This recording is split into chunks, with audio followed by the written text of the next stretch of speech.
Get out the insurance cards, get out the copays. The office is open, my friends. Brought to you by drroto.com.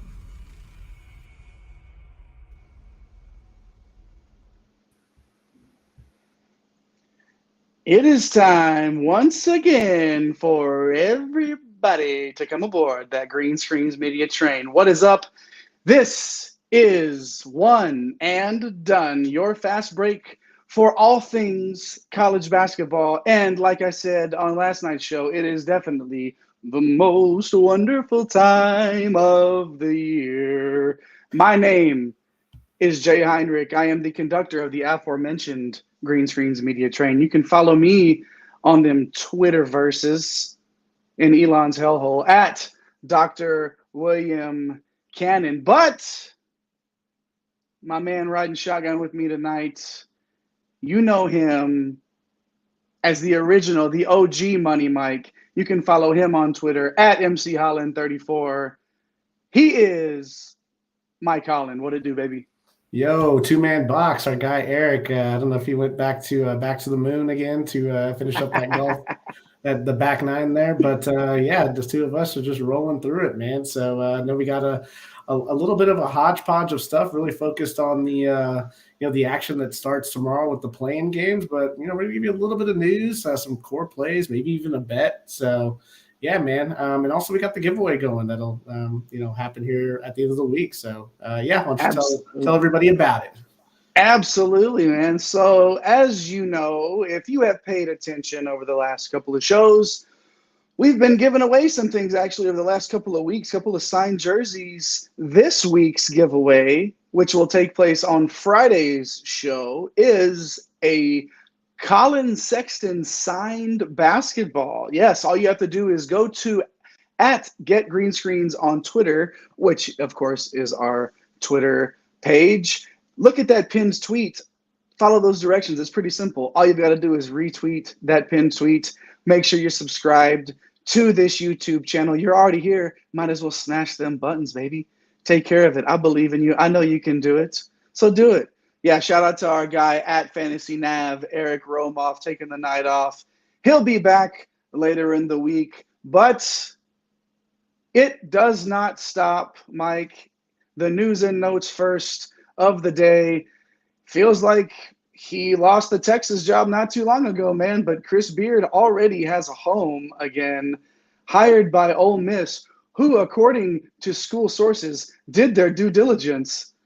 So Chris Beard back in the fold already with another job, like 3 months, basically 4 months after getting fired from Texas. And Damon Stoudemire, yes, that Damon Stoudemire, finalizing a deal with Georgia Tech. Damon Stoudemire of the best Raptors jerseys in the history of that franchise. The Mighty Mouse. Yeah, the Mighty Mouse. What do you make? I don't really need to care to talk about the Chris Beard stuff. What do you make of the Stoudemire hire by Georgia Tech? You don't want to go to Chris Beard because we would sit here for an hour talking, and we're trying to condense the show tonight. Yeah, all right, whatever. Chris Beard going to the SEC. We'll see him as Texas fans here shortly. But yeah, the Stoudemire news is kind of interesting. Yeah, I mean Georgia Tech really needs a boost. He's a significant enough name from the NBA ranks, right? Josh Pastner just up and down, up and down, up and down. Got the boot, and yeah, we'll see if he can re-energize this program. I think he has a good chance to. It remains to be seen how what he can do in the recruiting circles, but yeah, I'm pretty pumped to see Damon Stoudemire, one of our favorites growing up. Man, that's pretty awesome that he's got the head gig here at Georgia Tech. So absolutely, it's a great hire for them. I will touch on the Chris Beard stuff a little bit. Ole Miss got themselves a good basketball coach. I know that much. Oh, yeah. And in the conference where, things off the court or off the field or off of anything really don't seem to matter, winning matters. And Ole Miss got themselves a coach that will probably put themselves into a pretty good position to be successful in that SEC, Mike. You also saw your old boy, Will Wade from LSU of this SEC conference you're talking about, Mr. Wiretap himself, getting the job at McNeese State. So took him a little bit longer. Yeah, but it's college basketball. These guys, like Patino's coming back to a major program soon. So yeah, it just is like until you murder someone, but Dave Bliss had his own players getting like, let's just move on to let's talk about a little portal news, man. Big day there. Mike, 180 players today, and it might have been more. It might be more by the time we went live, to be honest. That's a record, to say the least. Who are some names to watch that either declared today, had already been in the portal, and you put together that top 100 transfer board last year. Are there some guys that are on there that went in today or that are already in, maybe that are going to end up on that top 100 board for us? Yeah, there's some heavy hitters that have kind of come through. Fardaz Amac, I mean, he was in a few days ago from Texas Tech.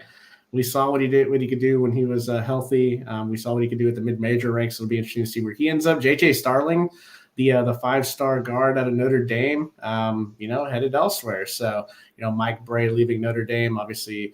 We'll see what he wants to do. Nicholas Timberlake, not a lot of people know him, but he's a very, very talented player from Towson. Wish we could have seen them in the tournament. He's making moves. Sky Clark, another 5-star freshman who left kind of mid-season from Illinois, is going to find a new home. And then 3 guys that are pretty interesting. Jaden Taylor from Butler. It seems like a mass exodus happened today from Butler.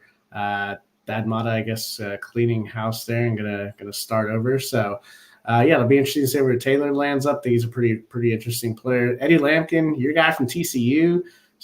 Some weird stuff going on potentially with that. I don't know if the Twitter rumors are true or whatever. I don't know if we can get into that, but he's in the portal. They're obviously in the tournament, so something's going on there. And Jermaine Brakefield, formerly of Duke, transferred to Ole Miss, had a pretty solid year, especially towards the end here.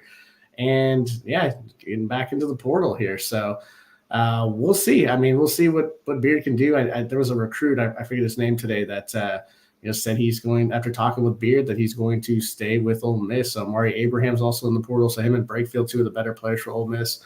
Any thoughts on any of these guys, especially maybe Lampkin, before we move on?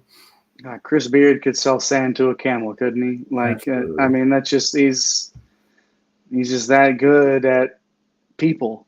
It's amazing to see this, and already the rehabilitation, to get another job. It's crazy. Yeah. I'll hit on Lampkin real quick. I was actually pretty surprised when all that went down. They said he was going to miss the Big 12 tournament, and then that he might be back for the big dance. And then all of a sudden, the stuff started coming out. Things weren't, everything wasn't super good over there in Fort Worth with Lampkin and the coach. It's interesting to me because I like his game a lot, and he's going to end up in the right situation, can really affect the makeup of a team in a very positive way. So somebody's going to get a real gem in Lampkin. You know what? Our guy Jason B hanging out right before we got on here, checking in, is this thing working? Is this thing on? Jason, it is working. It is on. Bueller. We are here, my guy, and we appreciate you being here. If anybody else is here, and we know you are hanging out with us, why don't you leave us a comment there in the chat? Let us know what you think about these guys that have entered the transfer portal. Maybe something about the Beard or Stoudemire hire. And Mike, why don't we go ahead and get on into these first 4 matchups? Let's start right away with the first matchup of the tournament. Basically, here we got Southeast Missouri State out of the Ohio Valley Conference going up against Texas A&M Corpus Christi out of the Southland. This is a projected total of 157 by Ken Pom. Pretty nice total here from a DFS perspective, especially, and we'll talk about that in a little bit. Southeast Missouri State Redhawks, 19-16 overall, 10-8 in the Ohio Valley, but won that tournament to get the bid. Ken Pom metrics here: 263rd offensive efficiency, 243rd defensive efficiency, but 7th in tempo, and we like that type of ball. Players to watch for the Redhawks here. A couple of guards, Philip Russell and Chris Harris. Texas A&M Corpus Christi on the other side of the court. The Islanders were 23-10 this year, won the Southland tournament, 137th offensive efficiency, 229th defensive efficiency, 80th in tempo. So now we know why the projected total is 157 with those tempos. Players to watch for the Islanders: Trevion Tennyson, the guard there for them, Isaac Mushila, and guard Jalen Jackson. So a few key guys there, Mike. Texas A&M Corpus Christi had a little bit better seasoned overall and won that Southland Conference tournament. What do you think the approach is going to be in this game for either one of these teams? And, this is obviously one of those, 16-16 matchups they're still relatively new, but it gives a spotlight on some of these teams and gives them a little bit more experience and run. So how do you think these two 16 seeds are going to fare against each other and attack this game? Yeah, I think this is going to be a fun first game. There's going to be a lot of points scored, and that's what you want to see the first game of the tournament. Should be hard fought. There's going to be a lot of fantasy points if you're playing DFS, which we'll kind of recap here once we go through this. But, Southeast Missouri, when you look at their profile, it's it's kind of crazy. They foul a lot. Texas A&M Corpus Christi could get to the free throw line quite often, which is going to give them a huge advantage.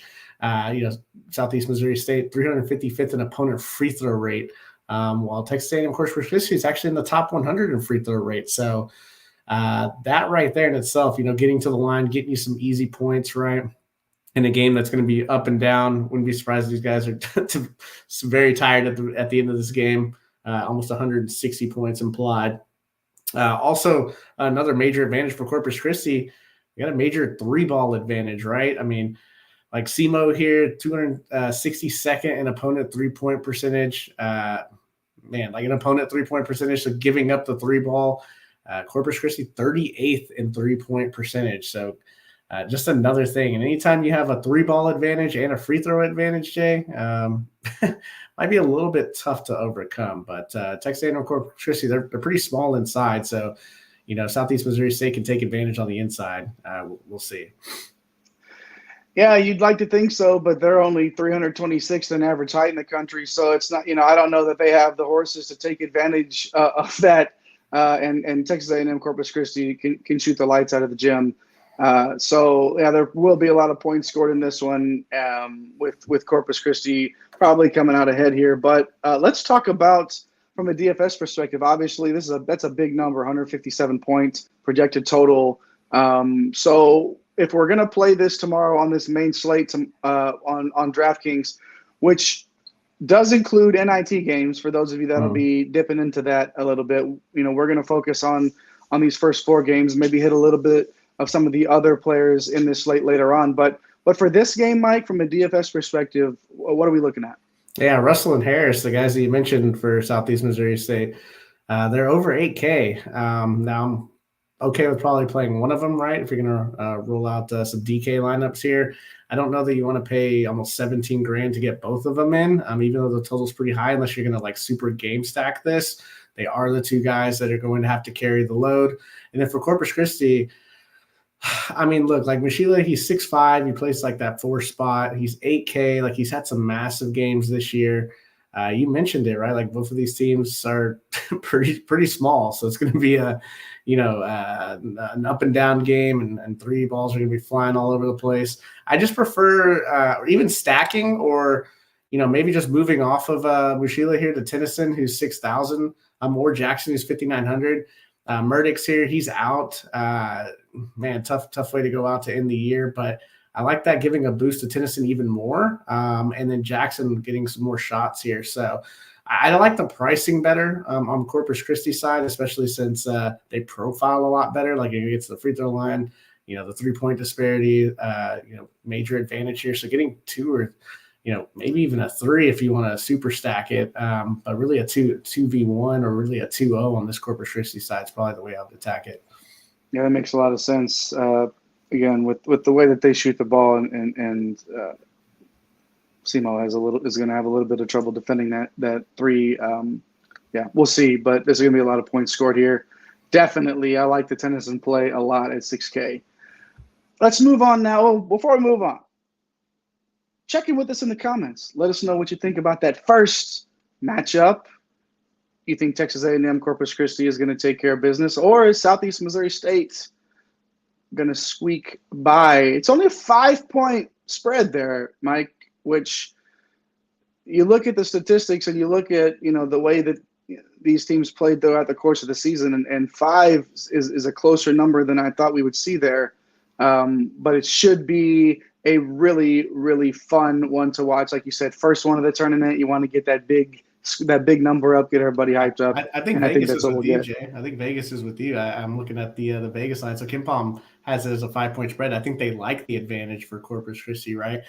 Vegas right now, 3.5 in some places. So I'm expecting maybe the game to be tighter because this is the first matchup, and the guard play for SEMO, right? Like those guys can get it done, especially in a matchup where there's not going to be a lot of shot blocking and right. bigs to stop the offenses. So definitely. Let's move on now to the next game here in our first 4. It is the 11 seed Pittsburgh Panthers out of the ACC going up against those Mississippi State Bulldogs out of the SEC. Pittsburgh is a 2-point underdog here. Mississippi State is favored by 2. And this is the difference, right? We saw 157 points projected in that first game by KenPom, and now we're dipping 132. Okay, so and get that high-scoring game out of the way, and then get some of these teams that, barely, got in by the skin of their teeth here.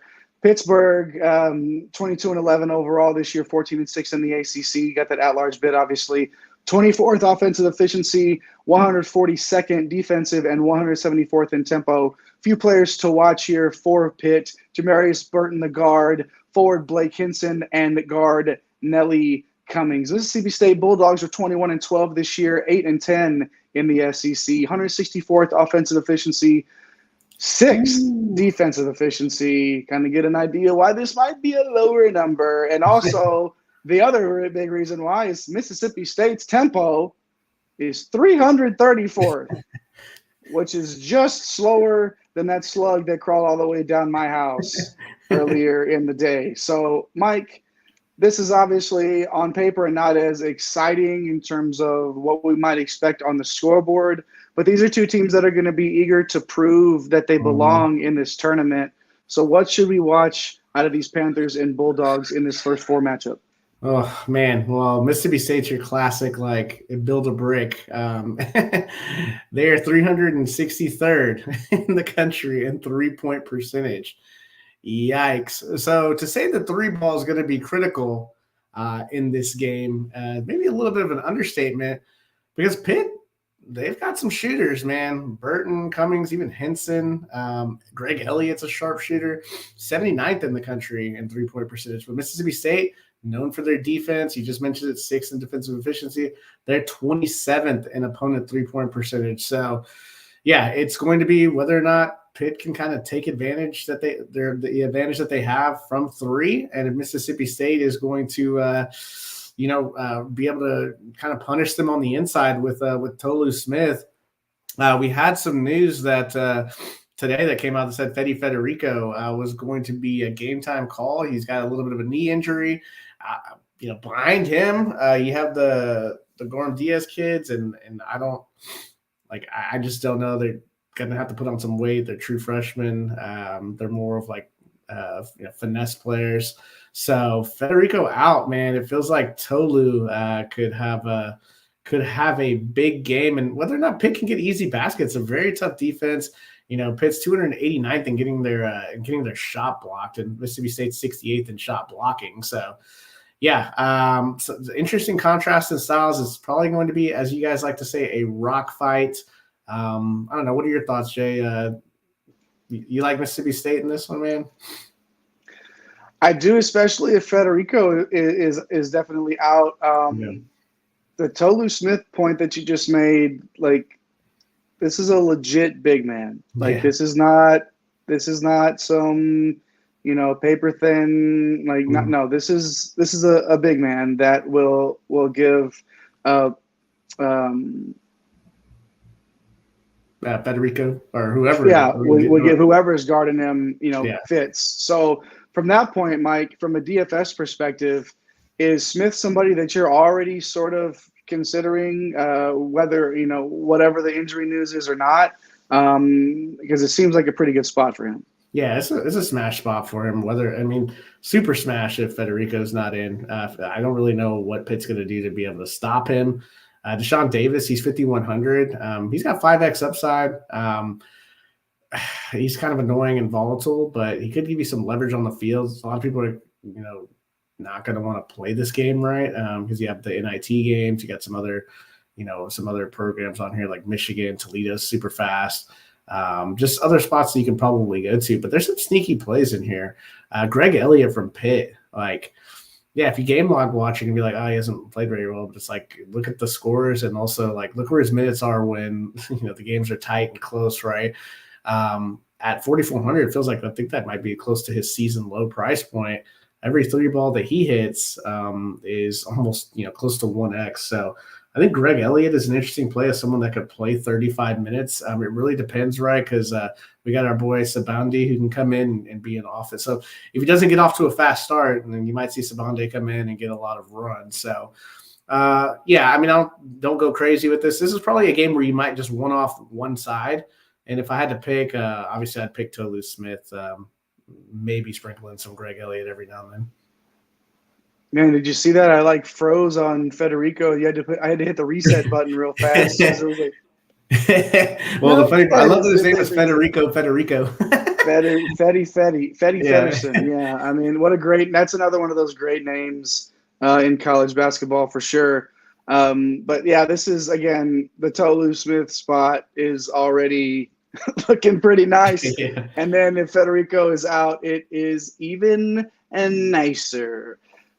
You guys are hanging out with us. We appreciate you. Make sure you hit that like button, smash that subscribe button, get on over to Twitter at @GetGreenScreens. Check out our pinned tweet. Enter to win that signed basketball by Colin Sexton while you're there. We love giving away stuff to you guys, and we appreciate y'all for hanging out with us and being a part of that Green Screens media universe. Let's move on now to the third game here. We're going to talk Fairleigh Dickinson versus Texas Southern. Texas Southern favored by 2 points in this one, 152-point implied total. That's a little more like it. Fairleigh Dickinson Knights out of the Northeast because the team that actually won the conference tournament was ineligible. That's Merrimack. That did not because what is it, a 4-year? Yeah, it's like a 4-year. They have to wait 4 years to wait when you move up for some reason. Even though they're obviously good enough to win the damn tournament, they make them sit out and wait for some reason. So good for you, Knights, Fairleigh Dickinson. But you did go 19-15. You did enough to earn this spot. 155th offensive efficiency, 361st defensive efficiency, 110th in tempo. Demetri Roberts and Grant Singleton, the guards there in the backcourt for the Knights. On the other side of the court, Texas Southern Tigers, 14-20 overall, 7-11 in that SWAC, but found a way to get it done in the conference tournament. Yikes. 338th offensive efficiency, big yikes, right? It was like we were trying to figure out, all right, who are these 15s going to be? Who are these 16s going to be? And then Texas Southern wins, and it's immediately we're like, that's 16. Okay, move on from that one.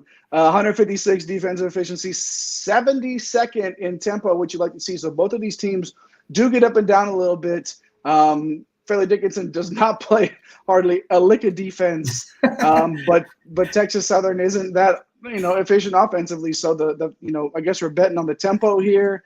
And we're betting that they're going to shoot the lights out of the gym here. So let's start with Fairleigh Dickinson, Mike.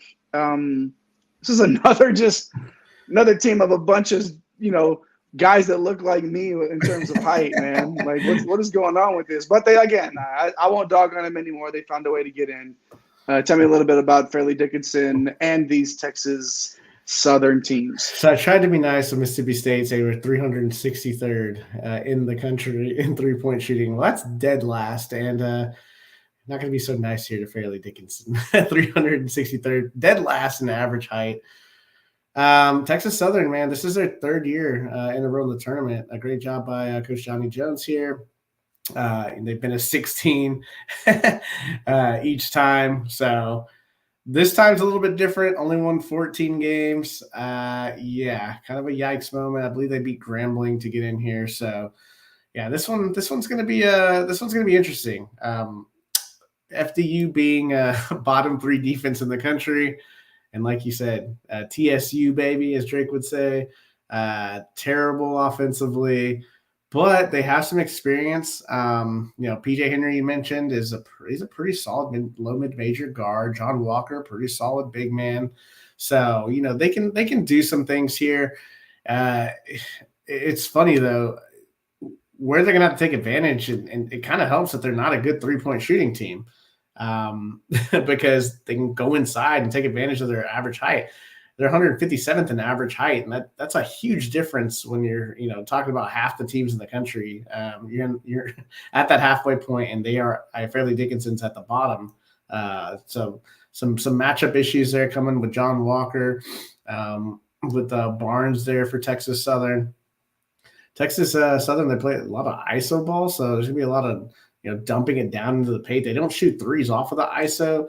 It's really just trying to, back down, get the little 15-foot jumpers, try to hit the rim, crash the glass here. So, yeah, we don't have the slate right now for these games happen on Wednesday, so we don't have the DFS slate. But when it comes out, I'm going to be looking at Barnes. I'm going to be looking at Walker to see what their price tags are, maybe even some PJ Henry. But, yeah, I think KenPom, they're expecting, because these two teams just aren't great defensively, that eventually the ball has to go into the basket because of they play at decent tempo. Yeah, seems to be the name of the game there, and it makes a lot of sense too. With that, like you said, that's that first Wednesday game for this first 4. One more game here for us to talk about in this first 4. Nevada. Another team that got in by the skin of their teeth, going up against Arizona State, which was the actual right there. That's the line right there. Yep. That's the line. That's it. They were it. They were right on the literal bubble, and it popped their way.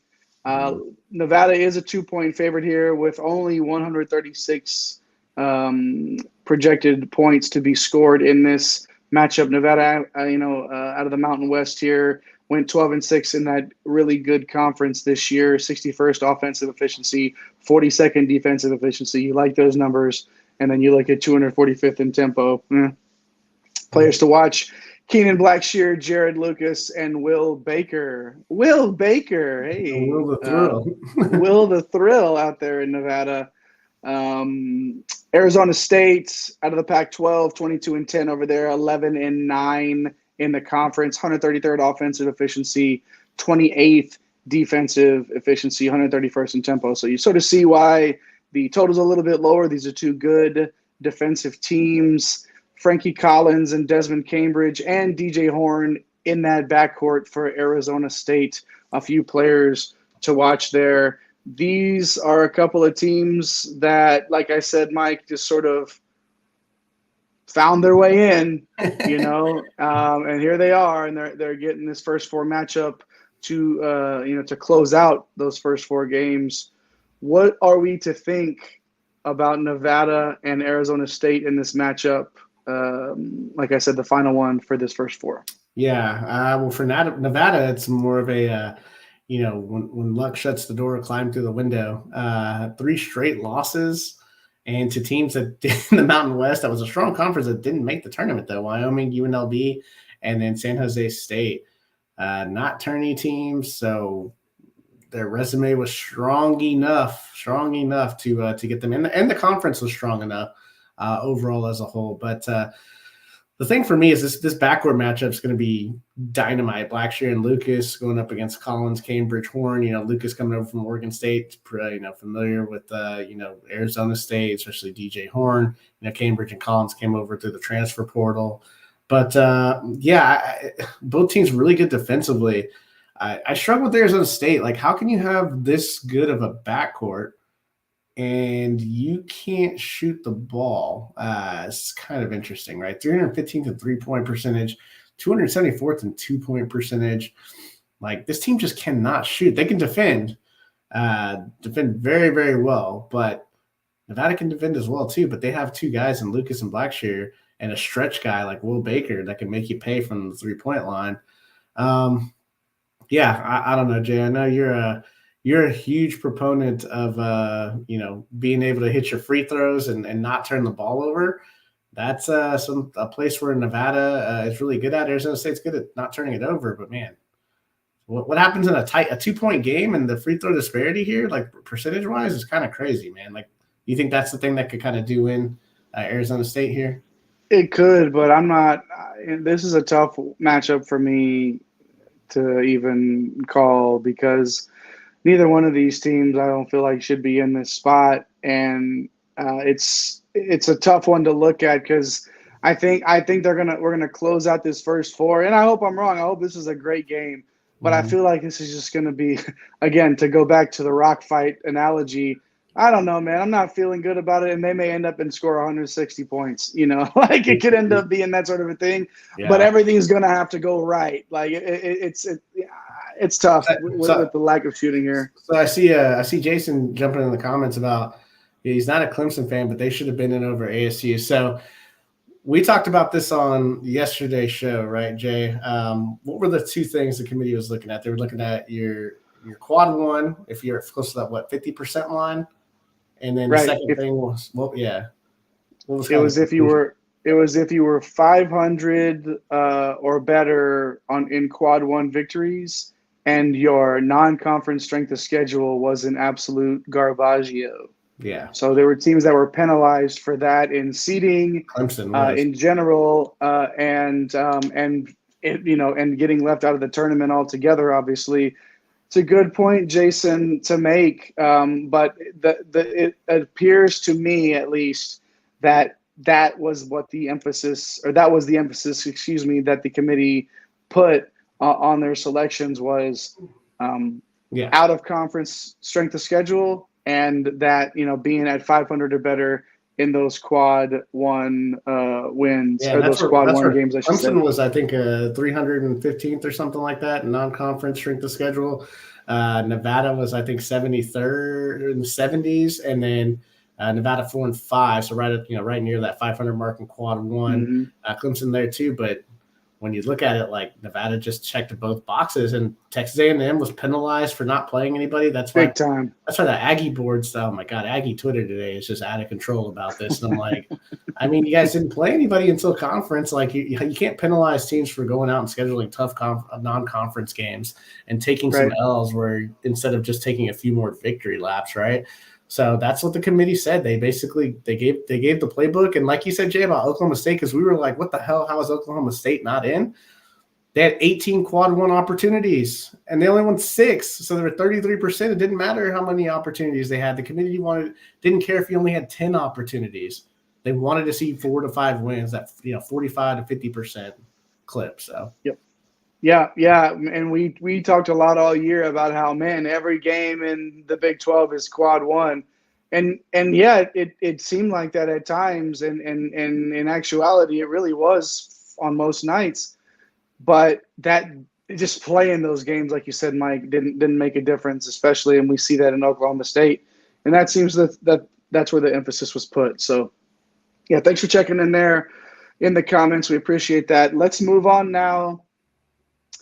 Move past those first 4 games. Mike, you've been pretty good lately against the number, had some good luck, made some good plays, have hit some parlays as well. Man, rhyming. You've got something, you've got a number here, though, that you seem pretty confident about. Best bet of the tourney tomorrow.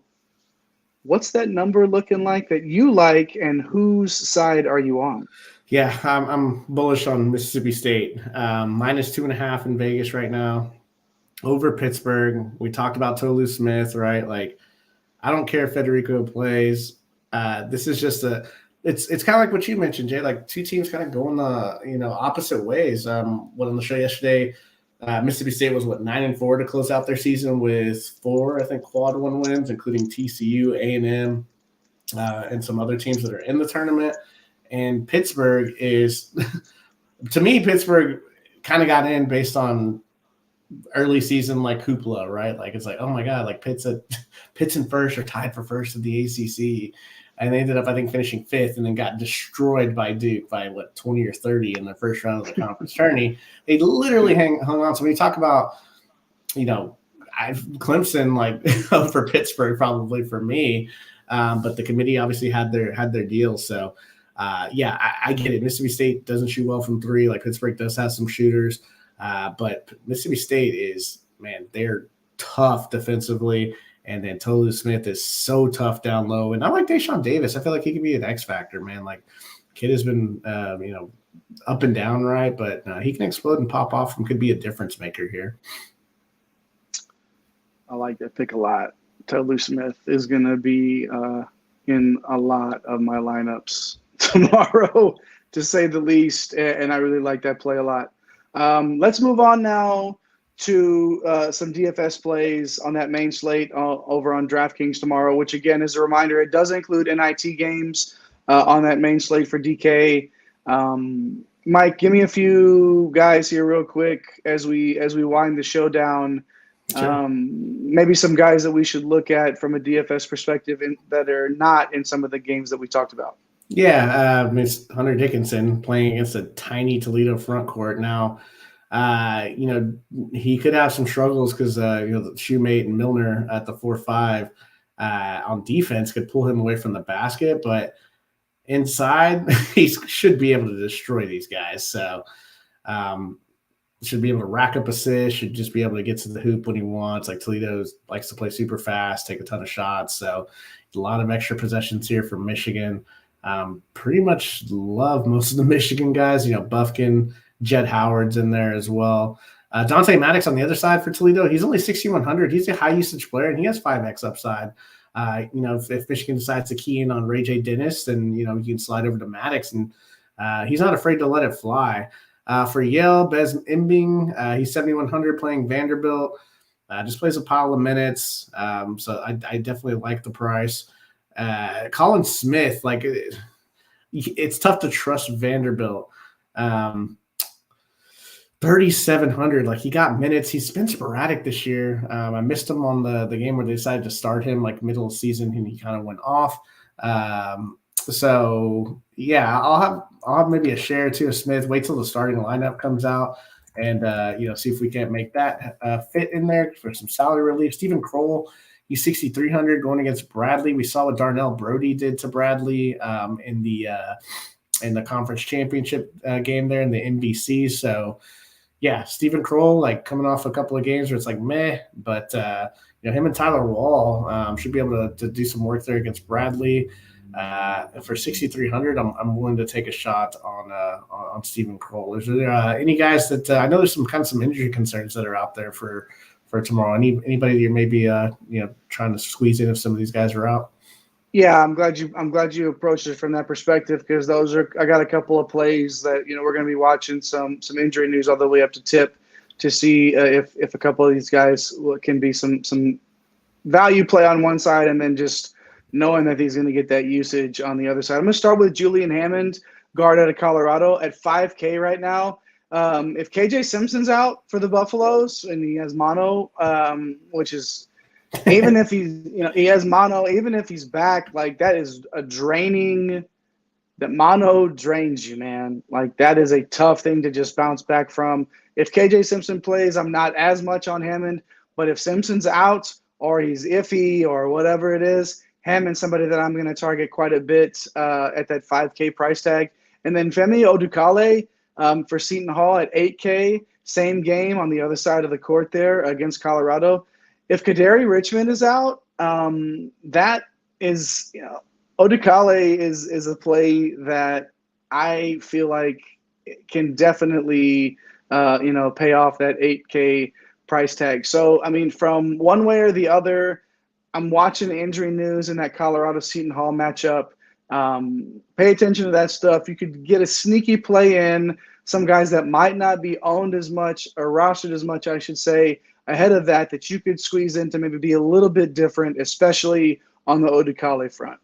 So with that being said, Mike, let's move on to the vaunted, the world famous core four of the main slate tomorrow. Who do you have in your core four? Which, again, one last reminder, when you're looking at these, when you're in DraftKings tomorrow and you're checking out this slate, there will be those NIT games sprinkled in there. So, Mike, who is that core four? Yeah, I'm going to go with I struggled with the three Michigan guys like Dickinson, but I just like Tolu Smith more. So I'm going to go with Tolu Smith in his matchup. And I'm going to take Jett Howard from Michigan. Jett's probably going to get up 4,000 shots, whether or not they go in or not, just kind of another thing that remains to be seen. But this is a dream matchup with the Toledo team that likes to run up and down. That's a spot for Jett Howard to grab some additional rebounds, some assists. I also like Trevion Tennyson, who we talked about earlier. That price point is just really nice, $6K. So I'll be taking some shots with him. And Stephen Kroll, I think it's a bounce back spot against Bradley. He's too cheap. Could go out and get you 30, 35 pretty easily without a sweat. So, like Howard and Kroll, probably a little more volatile, but you're playing against a bunch of lineups tomorrow. So, this core right here, it's more of an upside type core. So looking forward to it, man. It's going to be awesome. This is all just like, prequel stuff leading up to Thursday, Friday. That is going to be like, oh man, like you said, two of the most wonderful days of the year. There's no doubt about it, man. One more time for that core four: Jett Howard, Trevion Tennyson, Stephen Kroll, and our guy Tolu Smith. Look what we got here. Look who's checking in with us in the comments. From Eric the moon. Romoff at Fantasy Nav from the moon. No days off. He resigned so he could enter for that Colin section autographed we basketball. won't let him do that. We will not let him do that. Must not be affiliated with Green Screens Media at now or any time in the past, and probably in the future if you're going to be eligible to win that one. But good to hear from our guy, Eric, again, at Fantasy Nav over in them Twitter streets is where you can find him. Mike, anything else we want to hit on before we close this one out? Yeah, man. Like, let's get that -2.5 Mississippi State. Let's get it started, man. It's just right around the corner. We are there. We are nearly there, everybody. That does it for us tonight on One and Done, your fast break for all things college basketball, powered by drroto.com. Thanks for joining us tonight. Don't forget to get over to Twitter and check out that pinned tweet at Get Green Screens. Retweet that one. Make sure you subscribe to our YouTube channel, and you will be entered to win that Colin Sexton signed basketball.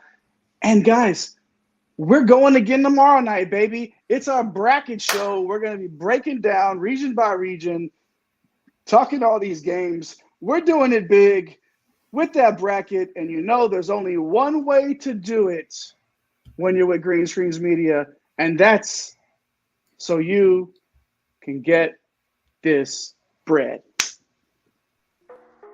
Thanks for stopping by the office. Get your fantasy prescription by subscribing to the channel and checking out drroto.com. And until the next visit, be well and take care.